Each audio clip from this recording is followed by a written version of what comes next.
ओम नमः शिवाय। भारत माता शिवशक्ति अवतार ओम मंडली सत्य गीता मुरಳಿ ಓಂ ಪಿತಾಶ್ರೀ ಶಿವಬಾಬಾರವರ ನೆನಪಿದೆಯೇ? ಮುರಳಿಯ ದಿನಾಂಕ 26/11/2025. ಬೆಳಗಿನ ತರಗತಿ ರಿವೈಸ್ ಕೋರ್ಸ್ 25/6/1968. ಓಂ ನಮಃ ಶಿವಾಯ. ಮುದ್ದಿನ ಮಕ್ಕಳೇ, ಯಾವಾಗ ಯಾರಿಗಾದರೂ ತಿಳಿಸುತ್ತೀರೋ ಆಗ ಹೇಳಿ, ಭಕ್ತಿ ಮಾರ್ಗದ ಶಾಸ್ತ್ರದಂತೆ ನಾವು ಬಹಳ ಸಮಯ ನಡೆದಿದ್ದೇವೆ. ಈಗ ನಾವು ನೇರ ಈಶ್ವರನ ಮತದಂತೆ ನಡೆಯುತ್ತೇವೆ. ಮನುಷ್ಯ ಮತವನ್ನು ನಾವು ಕೇಳುವುದಿಲ್ಲ. ಈಶ್ವರನು ಹೇಳಿದ್ದಾರೆ, ಕೆಟ್ಟದ್ದನ್ನು ಕೇಳಬೇಡಿ. ಮನುಷ್ಯ ಮತ ಅದು ಕೇವಲ ಬೇಹದ್ದಿನ ತಂದೆಯಿಂದ, ಈಶ್ವರನಿಂದ ನಾವು ತಿಳಿದುಕೊಂಡಿದ್ದೇವೆ. ಈಗ ನಮಗೆ ಈಶ್ವರೀಯ ಮತ ಸಿಕ್ಕಿದೆ. ಓಂ ನಮಃ ಶಿವಾಯ್. ಬಾಪ್ದಾದಾರವರ ಕೈಯಲ್ಲಿ ಮಲ್ಲಿಗೆ ಹೂಗಳಿದ್ದವು.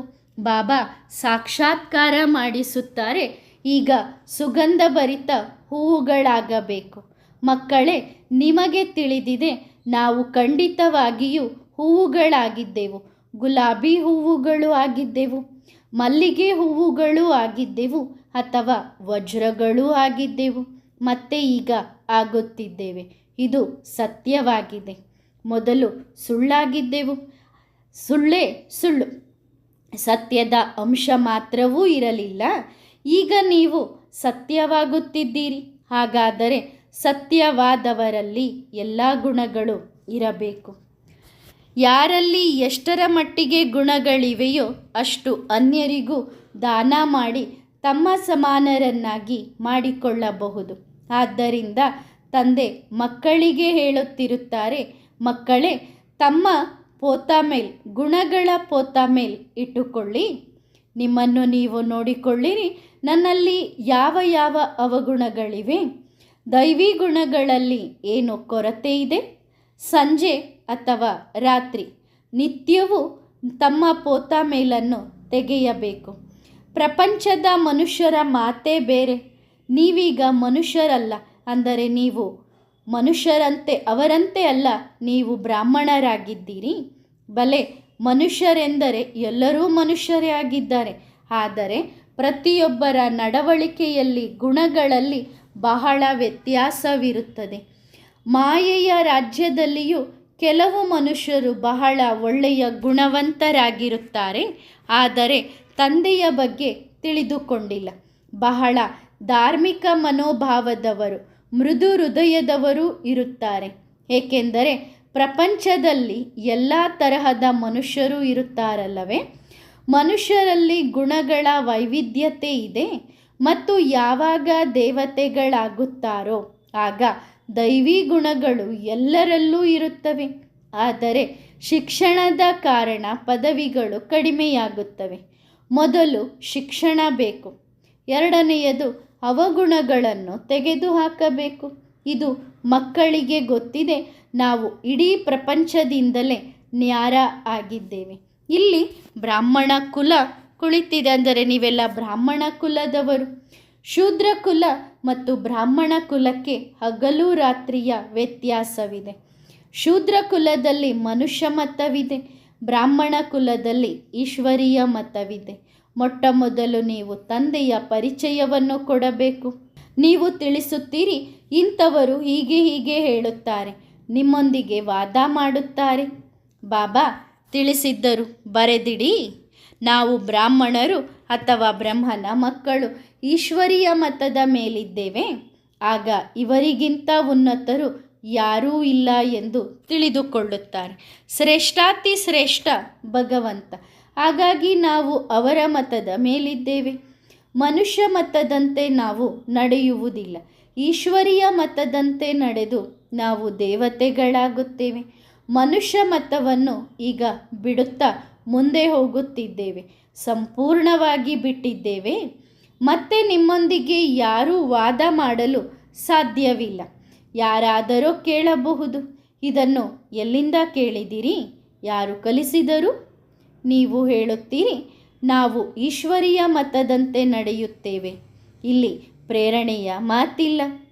ಈಶ್ವರನ ಪ್ರೇರಣೆ ಅಥವಾ ಈಶ್ವರೀಯ ಮತದಲ್ಲಿ ಹಗಲು ರಾತ್ರಿಯ ವ್ಯತ್ಯಾಸವಿದೆ. ಪ್ರೇರಣೆಗೆ ಯಾವುದೇ ಅರ್ಥವಿಲ್ಲ. ಪ್ರೇರಣೆ ಎಂದರೆ ವಿಚಾರ. ನಾವು ನೇರವಾಗಿ ಈಶ್ವರನ ಮತದಂತೆ ನಡೆಯುತ್ತೇವೆ. ಬೇಹದ್ದಿನ ತಂದೆಯಿಂದ, ಈಶ್ವರನಿಂದ ನಾವು ಅರ್ಥ ಮಾಡಿಕೊಂಡಿದ್ದೇವೆ. ಅವರಿಗೆ ಹೇಳಿರಿ, ಭಕ್ತಿ ಮಾರ್ಗದ ಶಾಸ್ತ್ರ ಮತದಂತೆ ನಾವು ಬಹಳ ಸಮಯ ನಡೆದಿದ್ದೇವೆ. ಈಗ ನಮಗೆ ಈಶ್ವರೀಯ ಮತ ಸಿಕ್ಕಿದೆ. ಆ ಭಕ್ತಿ ಮಾರ್ಗವೇ ಬೇರೆ. ಇದು ಜ್ಞಾನ ಮಾರ್ಗ. ನೀವು ಮಕ್ಕಳು ತಂದೆಯ ಮಹಿಮೆಯನ್ನೇ ಮಾಡಬೇಕು. ಮೊಟ್ಟ ಮೊದಲು ಇದನ್ನು ಬುದ್ಧಿಯಲ್ಲಿ ಕೂರಿಸಿಕೊಳ್ಳಬೇಕು. ನಾವು ಈಶ್ವರೀಯ ಮತದ ಮೇಲಿದ್ದೇವೆ. ಮನುಷ್ಯ ಮತವನ್ನು ನಾವು ಕೇಳುವುದಿಲ್ಲ.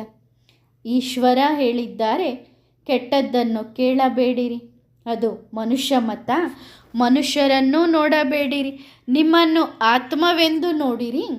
ಶರೀರವನ್ನು ನೋಡಬೇಡಿರಿ. ಇದು ಪತಿತ ಶರೀರವಾಗಿದೆ. ಇದನ್ನು ಏನು ನೋಡುವುದು? ಈ ಕಣ್ಣುಗಳಿಂದ ಇದನ್ನು ನೋಡಬೇಡಿರಿ. ಅಂದರೆ ಶರೀರವನ್ನು ನೋಡಬೇಡ್ರಿ. ಶರೀರ ಅಂತೂ ಪತಿತವೇ ಆಗಿದೆ. ಶರೀರ ಇಲ್ಲಿ ಎಂದೂ ಸುಧಾರಿಸುವುದಿಲ್ಲ. ದಿನದಿಂದ ದಿನಕ್ಕೆ ಪ್ರತಿದಿನ ಹಳೆಯದಾಗುತ್ತಾ ಹೋಗುತ್ತದೆ. ಸುಧಾರಣೆಯಾಗುವುದು ಆತ್ಮ. ಆತ್ಮನೇ ಅವಿನಾಶಿಯಾಗಿದೆ. ಆದ್ದರಿಂದ ತಂದೆ ಹೇಳುತ್ತಾರೆ, ಕೆಟ್ಟದ್ದನ್ನು ನೋಡಬೇಡಿರಿ. ಅಂದರೆ ಶರೀರವನ್ನು ಸಹ ನೋಡಬಾರದು. ದೇಹ ಸಹಿತ ದೇಹದ ಏನೆಲ್ಲ ಸಂಬಂಧಗಳಿವೆಯೋ ಅವುಗಳನ್ನು ಮರೆತು ಬಿಡಬೇಕು. ಕೇವಲ ಆತ್ಮನನ್ನು ನೋಡಿರಿ. ಒಬ್ಬ ಪರಮಾತ್ಮ ತಂದೆಯಿಂದ ಕೇಳಿರಿ. ಇದರಲ್ಲೇ ಪರಿಶ್ರಮವಿದೆ. ಇದು ದೊಡ್ಡ ವಿಷಯ ಎಂದು ನೀವು ಅನುಭವ ಮಾಡುತ್ತೀರಿ. ಯಾರು ಬುದ್ಧಿವಂತರಿದ್ದಾರೋ ಅವರಿಗೆ ಪದವಿಯೂ ಕೂಡ ಅಷ್ಟೇ ಉನ್ನತವಾದದ್ದು ಸಿಗುತ್ತದೆ. ಸೆಕೆಂಡಿನಲ್ಲಿ ಜೀವನ್ಮುಕ್ತಿ ಸಿಗಬಹುದು. ಆದರೆ ಒಂದು ವೇಳೆ ಪೂರ್ಣ ಪುರುಷಾರ್ಥ ಮಾಡದಿದ್ದರೆ ಮತ್ತೆ ಬಹಳ ಶಿಕ್ಷೆಯನ್ನು ಅನುಭವಿಸಬೇಕಾಗುತ್ತದೆ. ತಂದೆಯ ಪರಿಚಯ ನೀಡಲು ನೀವು ಮಕ್ಕಳು ಕುರುಡರಿಗೆ ಊರುಗೋಲಾಗುತ್ತೀರಿ. ಆತ್ಮವನ್ನು ನೋಡಲಾಗುವುದಿಲ್ಲ. ಆತ್ಮದ ಬಗ್ಗೆ ತಿಳಿದುಕೊಳ್ಳಲಾಗುತ್ತದೆ. ಆತ್ಮ ಎಷ್ಟೊಂದು ಚಿಕ್ಕದಿದೆ. ಈ ಆಕಾಶ ತತ್ವದಲ್ಲಿ ಮನುಷ್ಯರು ನೋಡಿ ಎಷ್ಟು ಜಾಗ ತೆಗೆದುಕೊಳ್ಳುತ್ತಾರೆ. ಮನುಷ್ಯರಂತೂ ಬರುತ್ತಾರೆ ಹೋಗುತ್ತಾರಲ್ಲವೇ? ಆತ್ಮ ಎಲ್ಲಿ ಬರುತ್ತದೆ ಹೋಗುತ್ತದೆ ಏನು? ಆತ್ಮಗಳಿಗೆ ಎಷ್ಟೊಂದು ಸಣ್ಣ ಜಾಗ ಬೇಕಿರುತ್ತದೆ. ವಿಚಾರ ಮಾಡುವ ಮಾತಾಗಿದೆ. ಆತ್ಮ ಎಷ್ಟೊಂದು ಅತಿ ಸೂಕ್ಷ್ಮವಾಗಿದೆ. ಆತ್ಮಗಳ ಗುಂಪು ಎಷ್ಟೊಂದು ಚಿಕ್ಕದಾಗಿರುತ್ತದೆ. ಶರೀರಕ್ಕೆ ಹೋಲಿಸಿದರೆ ಆತ್ಮ ಎಷ್ಟೊಂದು ಚಿಕ್ಕದಾಗಿದೆ. ಎಷ್ಟು ಸಣ್ಣ ಜಾಗವನ್ನು ತೆಗೆದುಕೊಳ್ಳುತ್ತದೆ. ನಿಮಗೆ ಇರುವುದಕ್ಕೆ ಬಹಳ ಜಾಗ ಬೇಕು. ಎಲ್ಲ ಆತ್ಮಗಳನ್ನು ಒಟ್ಟುಗೂಡಿಸಿದರೂ ಒಂದು ಫರ್ಲಾಂಗ್ ಕೂಡ ಆಗುವುದಿಲ್ಲ. ಇದರಲ್ಲಿ ಎಲ್ಲ ಆತ್ಮಗಳು ಬಂದು ಬಿಡುತ್ತವೆ. ಬುದ್ಧಿಯಿಂದ ಕೆಲಸ ತೆಗೆದುಕೊಳ್ಳಲಾಗುತ್ತದೆ. ಈಗ ನೀವು ಮಕ್ಕಳು ವಿಶಾಲ ಬುದ್ಧಿಯವರಾಗಿದ್ದೀರಿ. ಮನುಷ್ಯರಂತೂ ಹೇಳುತ್ತಾರೆ, ಪರಮಾತ್ಮ ನಾಮ ರೂಪದಿಂದ ಭಿನ್ನ ಎಂದು. ಹಾಗಾದರೆ ಆತ್ಮವು ನಾಮರೂಪದಿಂದ ಭಿನ್ನ. ಹಾಗಾದರೆ ಬೇರೆ ಏನಿದೆ? ಏನೂ ಇಲ್ಲ. ಈ ಎಲ್ಲ ಮಾತುಗಳನ್ನು ವಿಚಾರ ಮಾಡಲಾಗುತ್ತದೆ. ನಾವು ಇರುವ ಸ್ಥಾನ ಬ್ರಹ್ಮ ಮಹಾತತ್ವವಾಗಿದೆ. ಅದು ಎಷ್ಟೊಂದು ದೊಡ್ಡದಿದೆ. ಆಕಾಶ ತತ್ವಕ್ಕಿಂತಲೂ ಅದನ್ನು ದೊಡ್ಡದೆನ್ನಲಾಗುತ್ತದೆ. ಇದರದ್ದು ಅಂತ್ಯವಿಲ್ಲ. ಅದರದ್ದು ಅಂತ್ಯವಿಲ್ಲ. ಆಕಾಶಕ್ಕೂ ಅಂತ್ಯವಿಲ್ಲ, ಬ್ರಹ್ಮ ಮಹಾತತ್ವಕ್ಕೂ ಅಂತ್ಯವಿಲ್ಲ. ಸಮುದ್ರದ ಅಂತ್ಯವನ್ನು ಕಾಣಲು ಸಾಧ್ಯವಿಲ್ಲ. ಬಹಳ ವ್ಯತ್ಯಾಸವಿದೆ. ಅದು ನಾವು ಆತ್ಮಗಳ ಮನೆಯಾಗಿದೆ. ಇಲ್ಲಿ ಪಾತ್ರ ಅಭಿನಯಿಸಲು ಬರುತ್ತೇವೆ. ಎಷ್ಟೊಂದು ದೊಡ್ಡ ಶರೀರ ಸಿಗುತ್ತದೆ. ಎಷ್ಟೊಂದು ಕರ್ಮೇಂದ್ರಿಯಗಳಿವೆ. ಏನೇನೋ ಮಾಡುತ್ತೇವೆ. ಇದನ್ನು ವಿಚಾರ ಮಾಡಿದರೂ ಸಹ ತಂದೆ ನೆನಪಾಗುತ್ತಾರೆ. ಹೊಸ ಪ್ರಪಂಚದ ಬಗ್ಗೆ ಬಾಬಾ ಎಲ್ಲ ಮಾತುಗಳನ್ನು ತಿಳಿಸುತ್ತಾರೆ ಮತ್ತು ತಿಳಿಸುವವರು ಕೂಡ ಹೊಸಬರಾಗಿದ್ದಾರೆ. ಕೃಷ್ಣ ಭಗವಾನ್ ವಾಚ ಅಲ್ಲ, ರಚಯಿತ ಮತ್ತು ರಚನೆಯ ಆದಿ ಮಧ್ಯ ಅಂತ್ಯದ ಜ್ಞಾನವನ್ನು ಅವರು ಹೇಳಲಾರರು. ಅವರಂತೂ ಏನನ್ನೂ ತಿಳಿದಿಲ್ಲ, ಅವರು ರಾಜಯೋಗದ ಅಕ್ಷರವನ್ನೂ ತಿಳಿದಿಲ್ಲ ಎಂದು ನೀವು ಹೇಳುತ್ತೀರಿ. ನಿಮಗೆ ಇದನ್ನು ಯಾರು ತಿಳಿಸುತ್ತಿದ್ದಾರೆ? ಮೊಟ್ಟ ಮೊದಲು ಇದನ್ನು ತಿಳಿಸಬೇಕು, ಯಾವ ಮನುಷ್ಯರೂ ತಿಳಿದುಕೊಂಡಿಲ್ಲ ಎಂದು. ಎಲ್ಲರಿಂದ ಕರುಣೆಯನ್ನು, ದಯೆಯನ್ನು ಕೇಳುತ್ತಾರೆ. ತಮ್ಮ ಮೇಲೆ ತಾವೇ ಕರುಣೆ ತೋರಿಸಿಕೊಳ್ಳುವ ಶಕ್ತಿ ಸ್ವತಃ ಅವರಲ್ಲಿಲ್ಲ. ನಿಮಗೆ ಶಕ್ತಿ ಸಿಕ್ಕಿದೆ, ನೀವು ತಂದೆಯಿಂದ ಆಸ್ತಿ ಪಡೆದಿದ್ದೀರಿ ಮತ್ತು ಬೇರೆ ಯಾರನ್ನೂ ದಯಾಹೃದಯಿ ಎಂದು ಕರೆಯಲಾಗುವುದಿಲ್ಲ. ಮನುಷ್ಯರನ್ನು ಎಂದಿಗೂ ದೇವತೆ ಎಂದು ಹೇಳುವುದಿಲ್ಲ. ದಯಾಹೃದಯಿ ಒಬ್ಬ ತಂದೆಯೇ ಆಗಿದ್ದಾರೆ. ಅವರೇ ಮನುಷ್ಯರನ್ನು ದೇವತೆಯನ್ನಾಗಿ ಮಾಡುತ್ತಾರೆ. ಮಿಕ್ಕವರೆಲ್ಲರೂ ಖಗವಿಷ್ಟ ಸಮಾನ ದಯೆ ತೋರಿಸುವವರು. ಆದ್ದರಿಂದಲೇ ತಂದೆ ಹೇಳುತ್ತಾರೆ, ಪರಮಪಿತ ಪರಮಾತ್ಮನ ಮಹಿಮೆ ಅಪಾರವಾಗಿದೆ, ಅದಕ್ಕೆ ಅಂತ್ಯವಿಲ್ಲ. ತಂದೆ ಯಾವ ಹೊಸ ಪ್ರಪಂಚವನ್ನು ಸ್ಥಾಪಿಸುತ್ತಾರೋ ಅದರಲ್ಲಿ ಎಲ್ಲವೂ ಹೊಸದಾಗಿರುತ್ತದೆ. ಮನುಷ್ಯರು, ಪಶು ಪಕ್ಷಿಗಳು ಎಲ್ಲವೂ ಸತೋಪ್ರಧಾನವಾಗಿರುತ್ತವೆ. ತಂದೆ ತಿಳಿಸಿದ್ದಾರೆ, ನೀವು ಶ್ರೇಷ್ಠರಾಗುತ್ತೀರಿ. ಹಾಗಾಗಿ ನಿಮ್ಮ ಪೀಠೋಪಕರಣಗಳು ಅಷ್ಟೇ ಶ್ರೇಷ್ಠವಾಗಿರುತ್ತವೆ. ಎಲ್ಲ ವಸ್ತುಗಳು ಶ್ರೇಷ್ಠಾತಿ ಶ್ರೇಷ್ಠವಾಗಿರುತ್ತವೆ. ಭಗವಂತ ಶ್ರೇಷ್ಠಾತಿ ಶ್ರೇಷ್ಠ ಎಂದು ಹಾಡಲಾಗಿದೆ. ಅವರು ಬೇಹದ್ದಿನ ತಂದೆಯಾಗಿದ್ದಾರೆ. ಶ್ರೇಷ್ಠಾತಿ ಶ್ರೇಷ್ಠ ತಂದೆಯಿಂದ ವಿಶ್ವದ ಮಾಲೀಕತನ ಸಿಗುತ್ತದೆ. ತಂದೆ ಕೇವಲ ಹೇಳುತ್ತಾರೆ, ನಾನು ಅಂಗೈಯಲ್ಲಿ ಸ್ವರ್ಗವನ್ನು ತಂದಿದ್ದೇನೆ. ಆ ಜನರು ಅಂಗೈಯಿಂದ ಏನೇನೋ ತೆಗೆಯುತ್ತಾರೆ, ಅಂದರೆ ಜಾದೂ ಮಾಡುತ್ತಾರೆ. ಇಲ್ಲಿ ಶಿಕ್ಷಣದ ಮಾತಿದೆ. ಸತ್ಯವಾದ ಶಿಕ್ಷಣ ಇದಾಗಿದೆ. ನಾವು ಓದುತ್ತಿದ್ದೇವೆ ಎಂದು ನೀವು ತಿಳಿದುಕೊಂಡಿದ್ದೀರಿ. ಪಾಠಶಾಲೆಗೆ ಬಂದಿದ್ದೀರಿ. ಈ ಪಾಠಶಾಲೆಗಳನ್ನು ನೀವು ಬಹಳಷ್ಟು ತೆರೆಯಿರಿ, ಅಂದರೆ ಗೀತಾ ಪಾಠಶಾಲೆಗಳನ್ನು ತೆರೀರಿ.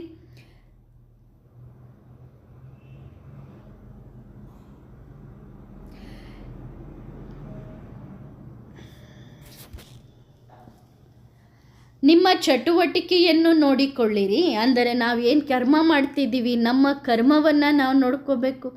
ಕೆಲವರು ಉಲ್ಟಾ ನಡೆದು ತಂದೆಯ ಹೆಸರನ್ನು ಕೆಡಿಸಿಬಿಡುತ್ತಾರೆ, ಹಾಳು ಮಾಡುತ್ತಾರೆ. ದೇಹಾಭಿಮಾನ ಇರುವವರ ಚಟುವಟಿಕೆಯೇ ಬೇರೆಯಾಗಿರುತ್ತದೆ. ಇಂತಹ ಚಟುವಟಿಕೆ ಇದೆ ಎಂದು ನೋಡಿದರೆ ಆಗ ಎಲ್ಲರಿಗೂ ಕಳಂಕ ಬರುತ್ತದೆ. ಇವರ ಚಟುವಟಿಕೆಯಲ್ಲಿ ವ್ಯತ್ಯಾಸವೇನಿಲ್ಲ ಎಂದು ತಿಳಿದುಕೊಳ್ಳುತ್ತಾರೆ. ಅಂದರೆ ತಂದೆಯ ನಿಂದನೆ ಮಾಡಿಸಿದರಲ್ಲವೇ? ದೋಷವೆಲ್ಲ ಅವರ ಮೇಲೆ ಬರುತ್ತದೆ. ಗುಣಗಳು ಬಹಳ ಚೆನ್ನಾಗಿರಬೇಕು. ನಿಮ್ಮ ಚಾರಿತ್ರ್ಯ ಬದಲಾಗಲು ಎಷ್ಟು ಸಮಯ ಹಿಡಿಯುತ್ತದೆ?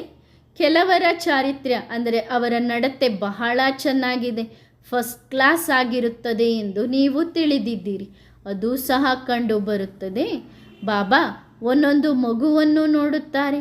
ಇವರ ಕರ್ಮೇಂದ್ರಿಯಗಳು ಏನೇನು ಮಾಡುತ್ತವೆ, ಇವರಲ್ಲಿ ಏನೇನು ಗುಣಗಳಿವೆ, ಏನೇನು ಅವಗುಣಗಳಿವೆ. ಗುಣ ಮತ್ತು ಅವಗುಣಗಳೆರಡರ ಮೇಲೂ ದೃಷ್ಟಿ ಹೋಗುತ್ತದೆ. ನ್ಯೂನ್ಯತೆಗಳೇನಿವೆ ಅವುಗಳನ್ನು ತೆಗೆದುಹಾಕಬೇಕು. ಏನೇನು ಅವಗುಣಗಳಿವೆ ಎಂದು ಒಬ್ಬೊಬ್ಬರನ್ನು ಬಾಬಾ ಚೆಕ್ ಮಾಡುತ್ತಾರೆ. ನ್ಯೂನ್ಯತೆಗಳಂತೂ ಎಲ್ಲರಲ್ಲೂ ಇವೆ. ತಂದೆ ಎಲ್ಲರನ್ನೂ ನೋಡುತ್ತಿರುತ್ತಾರೆ. ನ್ಯೂನ್ಯತೆಗಳ ಮೇಲೆ ಫಲಿತಾಂಶ ನೋಡುತ್ತಾರೆ. ತಂದೆಗೆ ಮಕ್ಕಳ ಮೇಲೆ ಪ್ರೀತಿ ಇರುತ್ತದಲ್ಲವೇ? ಇವರಲ್ಲಿ ಈ ನ್ಯೂನ್ಯತೆ ಇದೆ ಎಂದು ತಿಳಿಯುತ್ತಾರೆ. ಈ ಕಾರಣದಿಂದ ಇವರು ಅಷ್ಟು ಶ್ರೇಷ್ಠ ಪದವಿ ಪಡೆಯಲು ಸಾಧ್ಯವಿಲ್ಲ. ಒಂದು ವೇಳೆ ನ್ಯೂನ್ಯತೆಗಳು, ನಮ್ಮ ದುರ್ಬಲತೆಗಳು ಹೋಗದಿದ್ದರೆ ಬಹಳ ಕಷ್ಟ. ಮಕ್ಕಳಿಗೆ ನೋಡಿದರೆ ಗೊತ್ತಾಗುತ್ತದೆ. ಏನಾದರೂ ಗೊಂದಲ ಇದ್ದರೆ ಬಾಬರಿಂದ ಮುಖ ತಿರುಗಿಸಿಕೊಳ್ಳುತ್ತಿರುತ್ತಾರೆ. ಈಗ ನ್ಯೂನ್ಯತೆಗಳನ್ನು, ನಿಮ್ಮ ದುರ್ಬಲತೆಗಳನ್ನು ತೆಗೆದುಹಾಕಲು ಸಮಯವಿದೆ. ಸುಧಾರಿಸಿಕೊಳ್ಳುತ್ತಾರೆಂಬ ಭರವಸೆಯೂ ಇದೆ. ಒಂದೊಂದನ್ನು ಪರಿಶೀಲಿಸಲು ಎಷ್ಟು ಸಮಯ ಬೇಕಾಗುತ್ತದೆ? ತಂದೆಯ ದೃಷ್ಟಿ ಒಬ್ಬೊಬ್ಬರ ಗುಣಗಳ ಮೇಲೆ ಬೀಳುತ್ತದೆ. ನಿಮ್ಮಲ್ಲಿ ಯಾವುದೇ ಅವಗುಣಗಳಿಲ್ಲ ತಾನೇ ಎಂದು ಕೇಳುತ್ತಾರೆ. ಬಾಬಾರವರ ಮುಂದೆ ಸತ್ಯವನ್ನು ಹೇಳುತ್ತಾರೆ. ಕೆಲವರಿಗೆ ದೇಹಾಭಿಮಾನ ಇರುತ್ತದೆ, ಹಾಗಾಗಿ ಹೇಳುವುದಿಲ್ಲ. ತಂದೆಯೂ ಹೇಳುತ್ತಲೇ ಇರುತ್ತಾರೆ, ತಾನಾಗಿಯೇ ಯಾರು ಮಾಡುತ್ತಾರೋ ಅವರು ದೇವತೆ, ಹೇಳಿದ ಮೇಲೆ ಮಾಡುವವರು ಮನುಷ್ಯರು, ಹೇಳಿದ ಮೇಲೂ ಮಾಡದಿದ್ದರೆ ಕತ್ತೆ ಇದ್ದಂತೆ. ಬಾಬಾ ಹೇಳುತ್ತಿರುತ್ತಾರೆ, ಈ ಜನ್ಮದ ಏನೇ ದುರ್ಬಲತೆಗಳಿದ್ದರೂ ಅದನ್ನು ತಂದೆಯ ಮುಂದೆ ವರ್ಣನೆ ಮಾಡಿರಿ, ತಾವಾಗಿಯೇ ತಿಳಿಸಬೇಕು. ಬಾಬಾ ಎಲ್ಲರಿಗೂ ಹೇಳುತ್ತಾರೆ, ದುರ್ಬಲತೆಗಳನ್ನು ಸರ್ಜನ್ಗೆ ತಿಳಿಸಬೇಕು. ಶರೀರದ ಕಾಯಿಲೆಯಲ್ಲ, ಒಳಗಿನ ಕಾಯಿಲೆಯನ್ನು ತಿಳಿಸಬೇಕು. ನಿಮ್ಮ ಅಂತರಂಗದಲ್ಲಿ ಏನೇನು ಅಸುರಿ ವಿಚಾರಗಳಿರುತ್ತವೆಯೋ ಅದರ ಬಗ್ಗೆಯೇ ಬಾಬಾ ತಿಳುವಳಿಕೆ ನೀಡುತ್ತಾರೆ. ಎಲ್ಲಿಯವರೆಗೆ ಅವಗುಣಗಳು ಹೋಗುವುದಿಲ್ಲವೋ ಅಲ್ಲಿಯವರೆಗೆ ಈ ಸ್ಥಿತಿಯಲ್ಲಿ ನೀವು ಅಷ್ಟು ಶ್ರೇಷ್ಠ ಪದವಿ ಪಡೆಯಲಾರಿರಿ. ಅವಗುಣಗಳು ಬಹಳ ನಿಂದನೆ ಮಾಡಿಸುತ್ತವೆ. ಭಗವಂತ ಇವರಿಗೆ ಓದಿಸುತ್ತಾರೆಯೇ ಎಂದು ಮನುಷ್ಯರಿಗೆ ಸಂಶಯ ಬರುತ್ತದೆ. ಭಗವಂತ ನಾಮರೂಪದಿಂದ ನ್ಯಾರ ಆಗಿದ್ದಾರೆ, ಸರ್ವವ್ಯಾಪಿಯಾಗಿದ್ದಾರೆ. ಅವರು ಹೇಗೆ ಇವರಿಗೆ ಓದಿಸುತ್ತಾರೆ? ಇವರ ನಡವಳಿಕೆ ಹೇಗಿದೆ? ನಿಮ್ಮ ಗುಣಗಳು ಹೇಗೆ ಫಸ್ಟ್ ಕ್ಲಾಸ್ ಆಗಿರಬೇಕೆಂದು ತಂದೆಗೆ ತಿಳಿದಿದೆ. ಅವಗುಣಗಳನ್ನು ಮುಚ್ಚಿಟ್ಟರೆ ಯಾರಿಗೂ ಅಷ್ಟು ಜ್ಞಾನದ ಬಾಣ ತಗಲುವುದಿಲ್ಲ. ಆದ್ದರಿಂದ ಎಷ್ಟಾಗುತ್ತದೋ ಅಷ್ಟು ತಮ್ಮಲ್ಲಿರುವ ಅವಗುಣಗಳನ್ನು ತೆಗೆಯುತ್ತಾ ಹೋಗಿ. ನಮ್ಮಲ್ಲಿ ಈ ದುರ್ಬಲತೆಗಳಿವೆ ಎಂದು ಬರೆದಿಟ್ಟುಕೊಳ್ಳಿ. ಆಗ ಮನಸ್ಸು ಒಳಗೊಳಗೆ ತಿನ್ನುತ್ತದೆ. ನಷ್ಟವಾದರೆ ಮನಸ್ಸು ತಿನ್ನುತ್ತದೆಯಲ್ಲವೇ? ವ್ಯಾಪಾರಿಗಳು ಕೂಡ ನಿತ್ಯ ತಮ್ಮ ಲೆಕ್ಕ ತೆಗೆಯುತ್ತಾರೆ. ಇಂದು ಇಷ್ಟು ಲಾಭವಾಯಿತು, ದಿನದ್ದು ನೋಡುತ್ತಾರೆ. ತಂದೆಯೂ ಹೇಳುತ್ತಾರೆ, ನಿತ್ಯ ನಿಮ್ಮ ನಡವಳಿಕೆಯನ್ನು ನೋಡಿಕೊಳ್ಳಿರಿ, ಇಲ್ಲದಿದ್ದರೆ ನಿಮಗೆ ಬಹಳಷ್ಟು ನಷ್ಟ ಮಾಡಿಕೊಳ್ಳುತ್ತೀರಿ. ಗುರುವಿನ ನಿಂದನೆ ಮಾಡಿಸುವವನಿಗೆ ಎಲ್ಲಿಯೂ ಜಾಗ ಸಿಗುವುದಿಲ್ಲ. ದೇಹಾಭಿಮಾನಿಗಳಿಗೆ ನೆಲೆ ಸಿಗುವುದಿಲ್ಲ. ದೇಹಿ ಅಭಿಮಾನಿಗಳು ಒಳ್ಳೆಯ ನೆಲೆಯನ್ನು ಪಡೆಯುತ್ತಾರೆ. ದೇಹಿ ಅಭಿಮಾನಿಯಾಗಲು ಪುರುಷಾರ್ಥ ಮಾಡಬೇಕು. ಅವರು ದಿನ ಪ್ರತಿದಿನ ಸುಧಾರಿಸುತ್ತಾ ಹೋಗುತ್ತಾರೆ. ದೇಹಾಭಿಮಾನದಿಂದ ಏನೆಲ್ಲ ಕರ್ಮಗಳಾಗುತ್ತವೆಯೋ ಅವುಗಳನ್ನು ಕತ್ತರಿಸುತ್ತಾ ಇರಬೇಕು.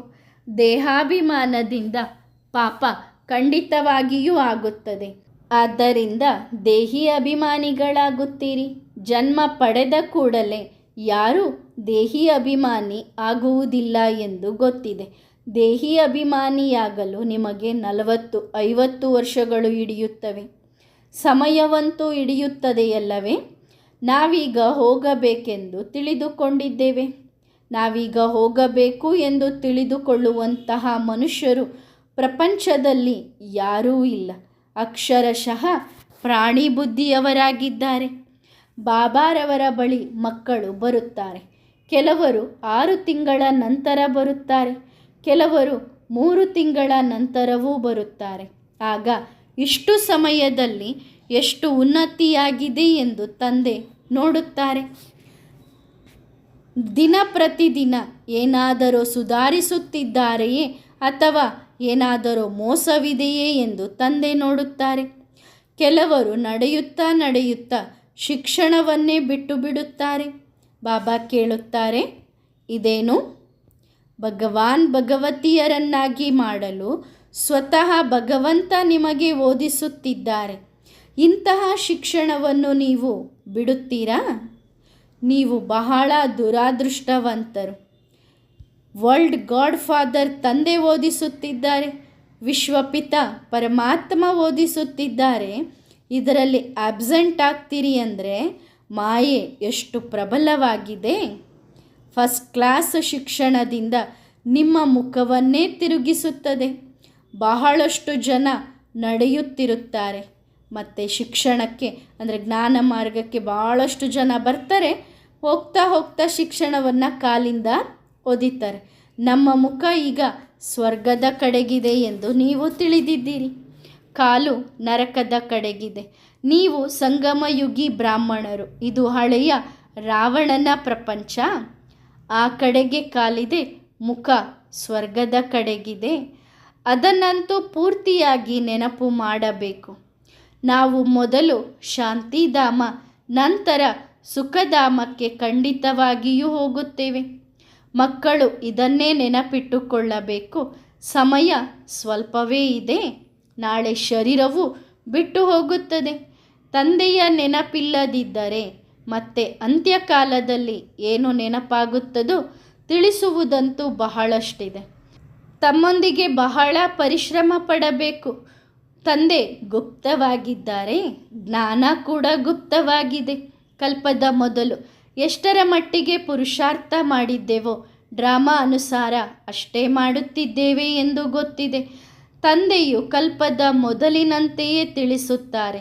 ಇದರಲ್ಲಿ ವ್ಯತ್ಯಾಸವಾಗಲು ಸಾಧ್ಯವಿಲ್ಲ. ತಂದೆಯನ್ನು ನೆನಪು ಮಾಡುತ್ತೀರಿ, ಆಗ ನಿಮ್ಮ ವಿಕರ್ಮಗಳು ವಿನಾಶವಾಗುತ್ತವೆ. ಶಿಕ್ಷೆ ಅನುಭವಿಸಬಾರದು. ತಂದೆಯ ಮುಂದೆ ಕುಳಿತು ಶಿಕ್ಷೆ ಅನುಭವಿಸಿದರೆ ತಂದೆ ಏನೆನ್ನುತ್ತಾರೆ? ನೀವು ಸಾಕ್ಷಾತ್ಕಾರವನ್ನು ಮಾಡಿಕೊಂಡಿದ್ದೀರಿ.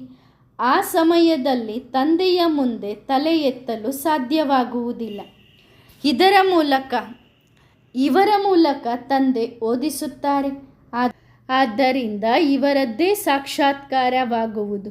ಇವರ ಮೂಲಕ ನಮಗೆ ತಿಳಿಸುತ್ತಾರೆ, ನೀವು ಹೀಗೆ ಮಾಡಿದ್ದೀರಿ ಎಂದು. ಆಗ ಆ ಸಮಯದಲ್ಲಿ ಬಹಳ ಅಳುತ್ತಾರೆ, ಚೀರಾಡುತ್ತಾರೆ, ಪಶ್ಚಾತ್ತಾಪವನ್ನು ಪಡುತ್ತಾರೆ. ಸಾಕ್ಷಾತ್ಕಾರವಿಲ್ಲದೆ ಶಿಕ್ಷೆ ಸಿಗಲು ಸಾಧ್ಯವಿಲ್ಲ. ನಿಮಗೆ ಇಷ್ಟೊಂದು ಓದಿಸುತ್ತಿದ್ದೇವೆ, ಆದರೂ ನೀವು ಇಂತಹ ಕೆಲಸ ಮಾಡಿದಿರಿ ಎಂದು ಹೇಳುತ್ತಾರೆ. ಹೇಗೆ ಬಾಬಾ ಉದಾಹರಣೆ ನೀಡಿದ್ದರು.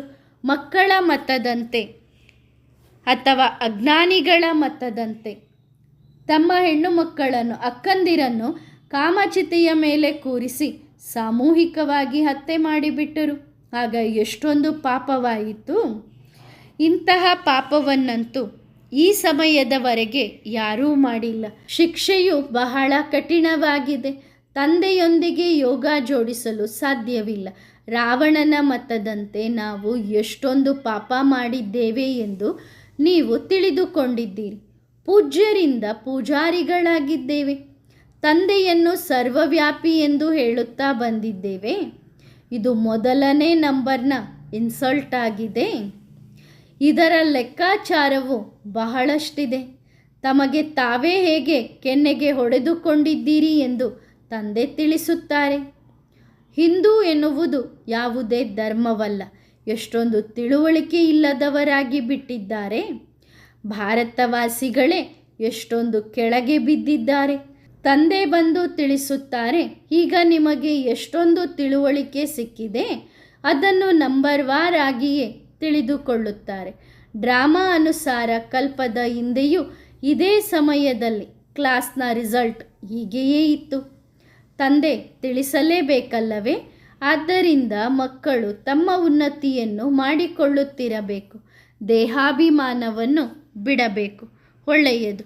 ಮಧುರಾತಿ ಮಧುರ ಅಗಲಿ ಹೋಗಿ ಮತ್ತೆ ಸಿಕ್ಕಿರುವ ಮಕ್ಕಳಿಗೆ ಆತ್ಮಿಕ ಬಾಪ್ ದಾದಾರವರ ನೆನಪು, ಪ್ರೀತಿ, ಗುಡ್ ಮಾರ್ನಿಂಗ್ ಮತ್ತು ನಮಸ್ತೆ. ವರದಾನ: ದೇಹಿ ಅಭಿಮಾನಿ ಭವ. ದೇಹಿ ಅಭಿಮಾನಿಯಾಗಿ ಪಾತ್ರ ಅಭಿನಯಿಸುವವರ ರಿಸಲ್ಟ್ ಏನಾಗಿರುತ್ತದೆ?